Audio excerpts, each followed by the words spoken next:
أرسل رسوله بالهدى ودين الحق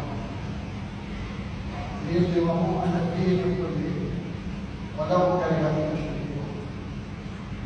أشهد أن لا إله إلا الله وحده لا شريك له وأشهد أن سيدنا محمدا عبده ورسوله.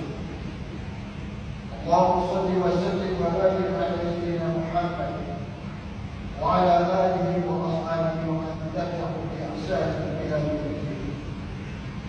أما بعد، فيا عباد الله، اتقوا الله حق تقاته ولا تموتن إلا وأنتم مسلمون. أعوذ بالله من الشيطان الرجيم.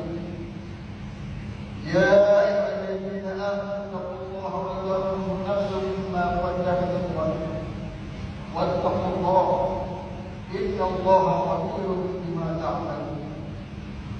Yang bermaksud, baik orang yang beriman, takwalah kepada Allah, yakni dengan menjaga suruhannya dan meninggalkan larangannya, dan dalam tiap-tiap diri melihat dan memperhatikan apa yang dia telah sediakan, yakni dari amalan untuk hari esok. Allahu Akbar. Allahu Akbar.